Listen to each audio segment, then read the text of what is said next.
juego. ¿Están listos para jugar? ¿Están listos para jugar? Bueno, este juego es muy sencillo. Yo les voy a mostrar una imagen que tiene dibujitos que son todos iguales, excepto uno. Quiero que busquen el dibujito que es distinto. Y una vez que lo encontraron, levantan la mano. ¿Se entendió la consigna? Busquen el dibujito distinto y una vez que lo encuentran, levantan la mano. ¿Listos? Ya. Ahí empiezan a subir las manos, hay algunas, siguen subiendo, busquen. Si no lo encontraron, busquen, busquen, todavía no están todas las manos arriba. Siguen subiendo manos. Bueno, espectacular. El dibujito distinto es el que está arriba hacia la derecha, como a las 10 en el reloj. Vamos a una segunda oportunidad. Mismas consignas, ¿sí? Pero otro dibujo. ¿Están listos? Cuando lo ven, levantan la mano. Cuando ven el distinto. ¿Listos? Ya. ¡Wow! ¡Espectacular! ¿Qué pasó? No sé si se dieron cuenta, el dibujo era el mismo. Lo único que está es rotado, ¿sí? Volvamos para atrás. Este era el anterior, este es el nuevo. ¿Por qué, mientras que en la primera tardaron 15, 20, 25 segundos, en la segunda lo sacaron enseguida? ¿Qué hay de distinto? Son números, ¿sí? Son números. Vieron muchos 5 y un 2. Y eso lo vieron enseguida. Las otras eran viboritas. Y es difícil distinguir viboritas, pero los números los distinguimos enseguida. Los seres humanos que sabemos leer, o que sabemos leer números en este caso, tenemos un pequeño superpoder, que no es tan pequeño. Somos capaces de ver palabras escritas y leerlas en una fracción de segundo. Eso es porque aprendimos. Aprendimos durante la vida y desarrollamos eso que para alguien que no sabe leer es literalmente un superpoder. Entonces la pregunta para todos ustedes que son o quieren ser emprendedores, creo que debería ser cuáles son los superpoderes que tenemos que desarrollar para ser buenos emprendedores. Así como somos capaces de ver un 5 y un 2 rápido y una viborita nos lleva más, ¿qué tenemos que crear en nuestra mente para ser buenos emprendedores? Para identificar rápidamente las oportunidades y ser capaces de capturarlas, de crear valor, de cambiar un poquito el mundo, aunque sea alrededor nuestro. Entonces quiero compartir con ustedes hoy 3 sugerencias de cuáles podrían ser algunos de esos superpoderes para que ustedes desarrollen. ¿Les parece bien? ¿Les parece bien? Menos mal porque es lo único que preparé. Vamos a ir con el primero de estos superpoderes que lo llamo la capacidad de encontrar la innovación. ¿Cómo hacemos para encontrar la innovación cuando está ahí? Y a veces es difícil, ¿no? Porque algunos sentimos que tenemos que inventar la rueda o descubrir la penicilina o inventar la lamparita. Y es difícil hacer cualquiera de esas cosas. Y la vara se pone muy alta y nos congelamos y no hacemos nada. Yo quiero mostrarles que no se trata de eso, innovar, y para eso quiero preguntarles si saben cuándo se inventó la rueda. Esta es la parte interactiva, ¿sí? Griten, ¿hace cuántos años se inventó la rueda? Quiero escuchar gritos. ¿Hace cuántos? Miles, dicen ahí. Tiren números. ¿Cuántos? 2000. ¿Quién da más o menos? 10.000. Bueno, la respuesta correcta es la rueda se inventó hace mucho. ¿Sí? Y es literalmente correcta porque es prehistórica. Es decir, que no hay un documento de alguien que se levantó un día y dijo una cosa redonda estaría buenísima. No, no hay un documento. Los historiadores se pelean entre 5.000 y 10.000 años, así que estaban en lo correcto. La rueda se inventó hace mucho. Vamos con otra pregunta. ¿Saben hace cuánto se inventó la valija, la maleta? Esta más difícil, porque estaban los baúles grandes. ¿Se acuerdan? Los baúles grandes que nuestros antepasados usaron para cruzar el océano. Se fueron achicando hasta que algo que podemos ver y decir, sí, una valija, más o menos en el año 600. Un poco más o un poco menos. Año 600. También hace bastante. Año 600. ¿Saben, queridísimos amigos, cuándo se inventó la valija con rueditas? La primer patente para una valija con rueditas es de 1970. Anteayer. Eso quiere decir, queridísimos amigos de Endeavor, que la humanidad estuvo cargando valijas partiéndose la espalda durante 14 siglos. Estaba la valija, estaba la ruedita. ¿No es muy loco que nos llevó 1400 años hacer 1 más 1? ¿Qué pasó ahí? Hay distintas explicaciones. Hay gente que dice, lo que pasa es que no había superficies lisas. No había tantas superficies lisas, pero había algunas y un par de rueditas hubiesen estado buenas. Yo creo que la explicación es distinta y es más sutil y más profunda. Para mí la razón por la cual nos llevó tanto tiempo hacer algo que vemos y decimos es obvio, es que hasta hace unos 60 o 70 años, la gente que podía viajar tenía suficiente guita como para que otro le cargue la valija. Entonces, el que diseñaba, fabricaba y vendía las valijas no le importaba ponerle ruedas porque el que las compraba tampoco le importaba. ¿Sí? De hecho, no sé, quizás alguno se acuerda, pero la primera valija con rueditas no se parece en nada a esta. Es mucho más parecida a esta otra, a la cual le habían puesto un par de rueditas muy malas y una correa de perro que llevamos en el aeropuerto y la valija se nos caía para un lado o para el otro. Era horrible el diseño. El primer diseño, que se parece un poquito más a lo que usamos ahora, es más reciente todavía, es de 1982. Y el dueño de la patente de ese invento es un piloto de una línea aérea de Estados Unidos. El tipo tenía que cargar su valija, sintió el peso en su propio cuerpo y le puso ruedita a la valija. Hizo 1 más 1 y le mejoró la vida a un montón de gente en todo el mundo. Un poquito se la mejoró, pero se la mejoró a mucha gente en todo el mundo. Entonces yo me puse a pensar con esto que en realidad la innovación que vemos alrededor nuestro, y los invito a pensar en sus innovaciones preferidas, pueden ser productos, servicios, forma de hacer las cosas, lo que fuera. Piensen en las innovaciones que ven todos los días. Esas innovaciones van a ver que se parecen mucho menos a inventar la rueda y mucho más a ponerle ruedas a una valija. Eso quiere decir que el juego de la innovación consiste en ver qué ya hay y ver cómo podemos combinar esas cosas que ya hay para resolver un problema, para mejorar aunque sea un poquito nuestro entorno. Es como tener piezas de Legos, ¿no? Las piezas ya están y lo que hay que hacer es ver si las podemos armar de una manera que nadie antes armó antes y ver si eso sirve para algo. En la inmensa mayoría de los casos no va a servir para nada, pero de vez en cuando le vamos a estar poniendo ruedas a una valija y de esa manera vamos a mejorar un poquito el mundo. Entonces, si reconocemos que innovar es un juego y que ese juego consiste en probar hasta que encontremos cosas que sirvan combinando lo que ya hay, baja un poco la presión, ¿no? Ya no se trata de inventar la rueda, sino de jugar. Y saber que no siempre que juguemos va a funcionar la cosa, muchas veces vamos a perder, pero de vez en cuando vamos a hacer algo que cambie un poquito el mundo. Entonces, el primer superpoder es estar atentos a ver la innovación y desarrollar ese olfato para enseguida ver un 2, un 5 o una valija con rueditas. ¿Están conmigo? ¿Sí? Vamos con el segundo superpoder. Este lo llamo aprovechar las restricciones, porque una de las cosas que tenemos es que nos encanta quejarnos de que no se puede, ¿no? No se puede por esto, por lo otro. Siempre tenemos una buena razón por la cual no se puede.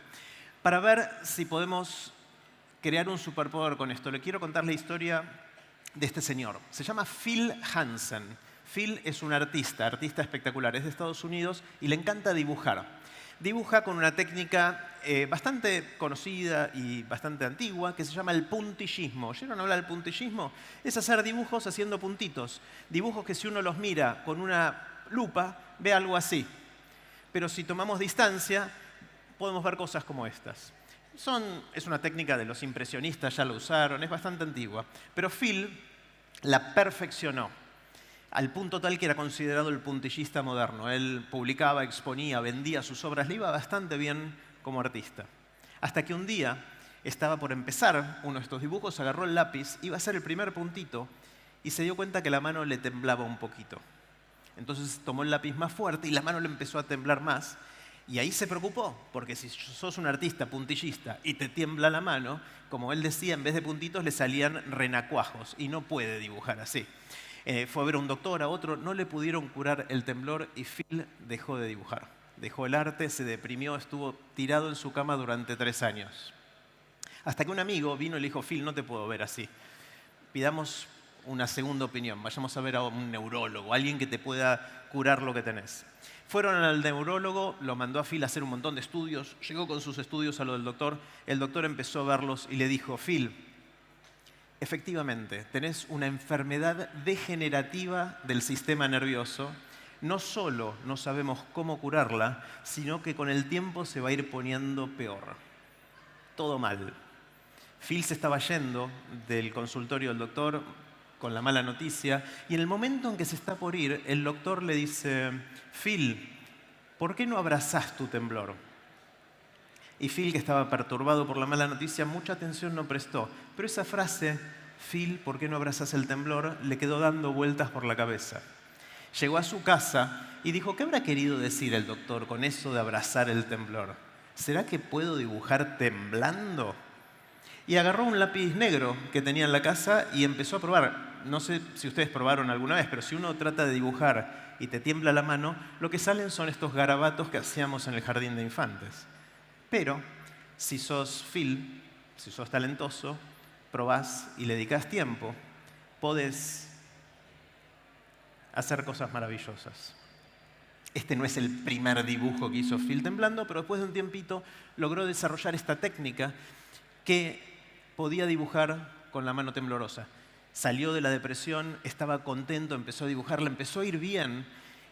Y no solo publicaba, exponía y vendía estos dibujos, sino que los hacía con una técnica que no existía antes, que él inventó.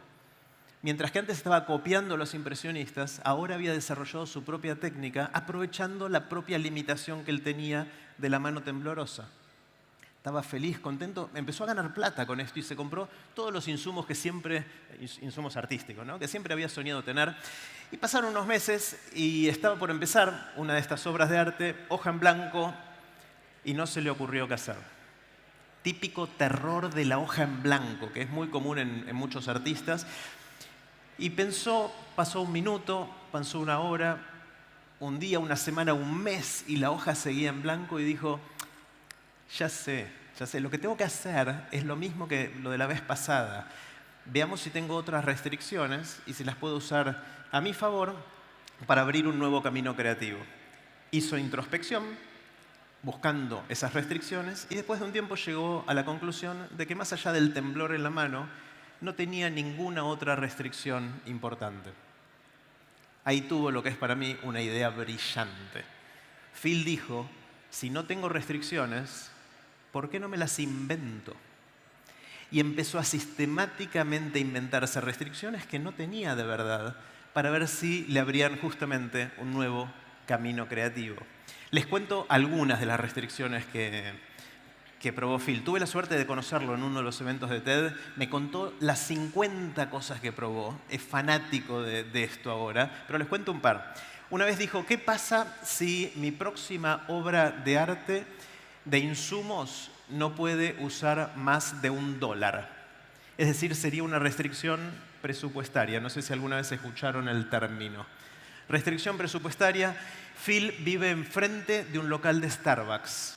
Cruzó la calle, fue al local de Starbucks y le pidió a la chica o al chico que atendía si no le regalaba algunos vasitos de cartón.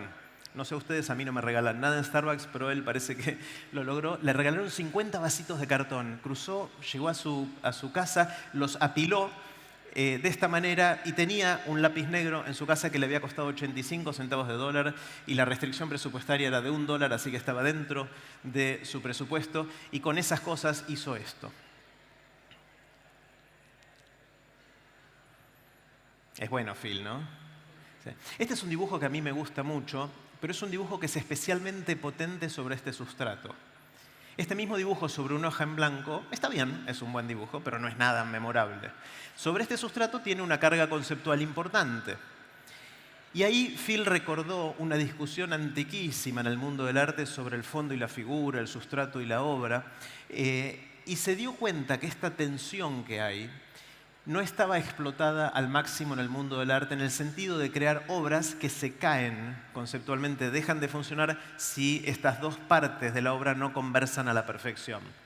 Y desarrolló una línea de arte espectacular en la cual esto se lleva a un extremo entre fondo y figura.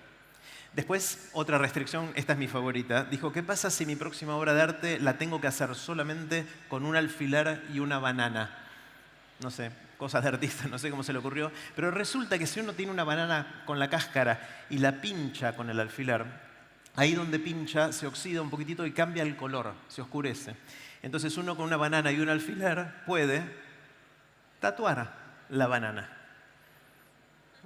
Después la banana se pudre, ¿no? También. Phil inventó esto con esta restricción. Después los invito, cuando termine la mega experiencia Endeavor, a que googleen tattoo, que es tatuaje en inglés, y banana, y van a ver que hay un montón de gente ahora tatuando bananas en el mundo. Bueno, no son tantos, pero hay unos cuantos, todos imitando esto que inventó Phil con su restricción. Y de hecho hay muchos que lo hacen mejor que él. Les muestro un ejemplo de otros artistas tatuadores de banana. ¿Ustedes creían que iban a aprender sobre esto viniendo a Endeavor? Miren, alguien dijo, ¿qué pasa si ponemos 2 bananas? ¿Qué podemos hacer? E hizo esta preciosura de acá. Después dijo, ¿qué pasa si pelo parte de la banana? ¿Así o así? ¿Qué pasa si agrego otros elementos o si pongo 3 bananas? No tenemos mucho tiempo, si no les mostraría 4 bananas, 5 bananas, 6 bananas, 7 bananas. Bueno, con 3 bananas hicieron esto, agregan elementos como acá o acá. Phil probó 50 cosas. De las 50 cosas que probó, 3 o 4 resultaron en innovaciones divertidas e interesantes como estas que les mostré. El resto no sirvieron y las tuvo que descartar. Porque es un juego como el juego de la innovación. A veces funciona y a veces no. Pero cuando funciona, podés crear cosas nuevas que cambian un poquito, en este caso, el mundo del arte. Entonces, la reflexión que yo me hago es que nosotros, sobre todo en nuestra región, en América Latina, a veces nos dicen, ¿no? Uy, los latinoamericanos son muy creativos. Yo no creo que seamos más creativos que gente en otros lugares del mundo. Sí sé que tenemos más restricciones. Mientras que en el norte global, cuando tienen un problema y algo no funciona, se compran siempre un aparato que, no sé por qué, siempre cuesta $1 millón, tiene un botón rojo en el medio, lo apretás y el problema está resuelto. Nosotros acá no podemos hacer eso, entonces a veces nos tenemos que meter en profundidad en ese problema y de vez en cuando, no siempre, pero de vez en cuando encontramos la causa raíz y lo podemos arreglar por 2,50 pesos, enlatamos con alambre, como decimos. Y desde el norte nos ven y nos dicen, ¡qué creativos! Voy a decir, no me quedó otra. No es un tema de creatividad, es un tema de que tengo una restricción y la supe aprovechar, o gracias a esa restricción encontré esa solución. Entonces, si se encuentran, queridos amigos, en la situación en la cual tienen muchas restricciones, fíjense si las pueden transformar en un superpoder. En un superpoder del emprendedor que, gracias a esas restricciones, logra innovar. Está la frase esta que importamos de Estados Unidos, y la tradujimos al español, que la usamos mucho para decirle a nuestros equipos que sean innovadores, decimos piensen fuera de la caja. La deben haber oído hablar, ¿no? Think out of the box, dicen en Estados Unidos. Si por un segundo pensamos que las paredes de la caja son las restricciones que tenemos dentro de las cuales nos tenemos que mover, lo que nos dice la historia de Phil es que a veces está bueno pensar dentro de la caja, ¿sí? Y yo no hago judo ni artes marciales, pero los amigos míos que hacen eso me dicen que uno de los secretos del judo es usar la fuerza del oponente, pero tu cuerpo para derribarlo, ¿sí? Entonces, de alguna manera, innovar dentro de la caja de vez en cuando es hacerle judo a las restricciones. Es usar la fuerza de las restricciones, pero nuestra creatividad para encontrar nuevas soluciones a lo que queremos hacer. Entonces, si les pasa a ustedes que se encuentran en situaciones con muchas restricciones, digan, vamos todavía. Tengo lo que necesito para empezar a aprender, pero hay que desarrollar el superpoder de poder hacerlo bien. Más tarde, entre las 5 y las 7, vamos a estar en una de las mesas de enfrente y a los que quieran les puedo contar algunos de los otros superpoderes que creo que deberíamos desarrollar para ser buenos emprendedores. Uno de ellos es el de cómo tomar riesgos. No lo voy a profundizar ahora, lo dejo para después.